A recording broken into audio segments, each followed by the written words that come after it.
आज हम बताने जा रहे हैं कोशिका के अंदर डीएनए जो होता है वो डीएनए किस प्रकार से होता है, आरएनए किस प्रकार से होता है, उसमें किस प्रकार के खोजने के बाद क्या क्या पता चला था उसके बारे में बताने जा रहे हैं। डीएनए और आरएनए संबंधित जानकारी। सबसे पहले एक वैज्ञानिक था रॉबर्ट हुक। रॉबर्ट हुक ने क्या किया था कि रॉबर्ट हुक इस कोशिका को खोजा और खोज करके उन्हें और कुछ पता नहीं चला तो उन्होंने छोड़ दिया। उसके बाद जो वैज्ञानिक आए रॉबर्ट हुक आए थे। रॉबर्ट हुक के बाद रॉबर्ट ब्राउन आए थे। रॉबर्ट ब्राउन ने क्या किया था कि केंद्रक को खोज लिया था। केंद्रक को खोज करके यानी एक कोशिका के अंदर एक छिद्र मतलब एक गोलाकार देखा तो देखा उसने कि ये केंद्रक है। तो उन्होंने केंद्रक देखा। उसके बाद उन्हें समझ में नहीं आया, वो भी छोड़ के चले गए।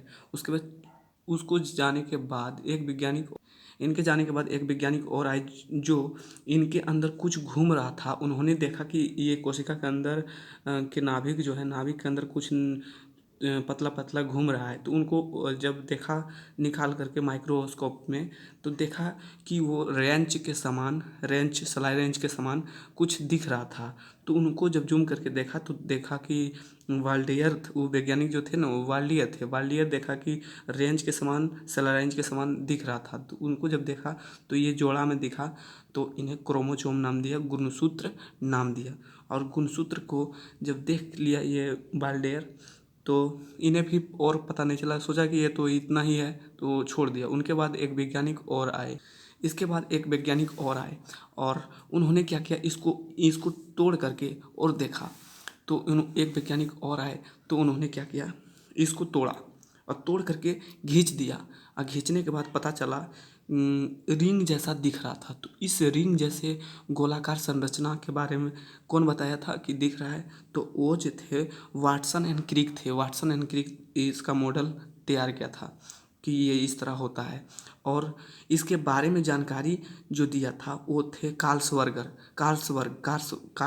जो थे वो उन्होंने बताया कि ये जो घुमावदार संरचना है ना ये डीएनए है।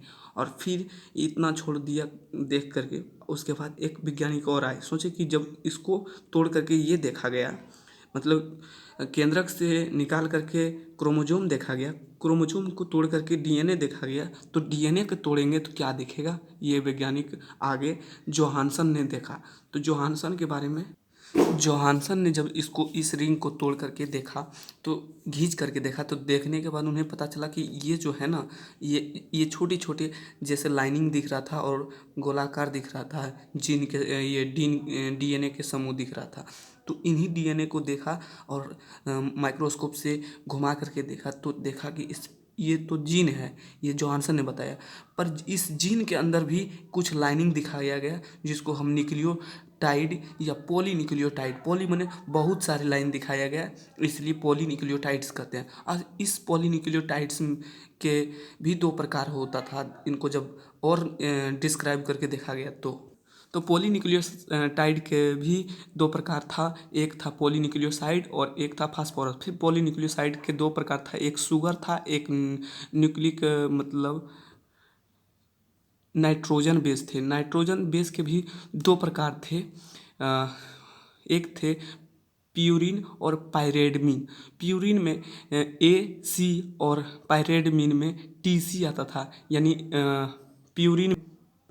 प्यूरिन में एडेनिन और ग्वालिन था और जबकि पायरेडमिन में थाइमिन और साइटोसिन था। ये पायरेडमिन में थाइमिन और साइटोसिन। और जब इनको देखा गया तो हमारा जो था ना, मान लीजिए जब किसी व्यक्ति को अगर कोरोना वायरस अटैक करता था तो उनको डीएनए पर ही अटैक करता था। तो हमारा जो है ना जो भी इंस्ट्रूमेंट है चेक करने वाले वो आरएनए से संबंधित था, डीएनए वाला चेक करने वाला नहीं था। तो वैज्ञानिक जो थे खोजकर्ता वो इस पे सवाल उठाया कि हम वायरस को जानेंगे कैसे कि हमारे ब्लड पर या फिर हमारे शरीर में अटैक हुआ है। तो उसके लिए क्या किया कि जो था ना थाइमिन जो था ना, थाइमिन को हटा करके यूरेसिल जोड़ दिया गया तो आरएनए बन गया। अर्थात आरएनए को जांच करके डीएनए से पता हम कर लेते थे कि डीएनए आरएनए को डीएनए में बदल करके और हम पता कर लेते थे कि ये बीमारी है। अर्थात अब कोरोना के समय में ये बदल करके रूल छोटा सा इंस्ट्रूमेंट बनाया गया था, उसमें तेज़ी से ये क्रिया हो जाता था। तो आप देख सकते हैं कि कैसे कैसे ये प्रक्रिया हुआ। कि सबसे पहले कोशिका था, कोशिका में केंद्रक था, केंद्रक से निकाला गया तो क्रोमोजोम बना, क्रोमोजोम को जब तीर के देखा गया तो डीएनए बना, डीएनए को तीर के देखा जीन बना, जीन को तोड़ के देखा तो न्यूक्लियोटाइड, इस तरह की प्रक्रिया जाते रहा और खोजते गया। इस तरह डीएनए और आरएनए निर्माण होता है हम लोगों के शरीर में। आप देख सकते हैं इसका पूरा चित्र कि किस तरह से ये हुआ है, फुल फिगर दिखा रहे हैं।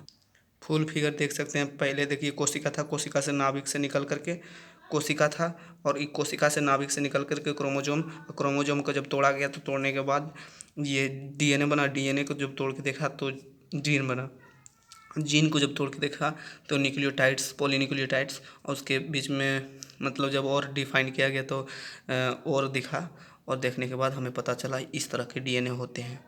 तो यही फाइनली प्रक्रिया था डीएनए बनने का। Thank you.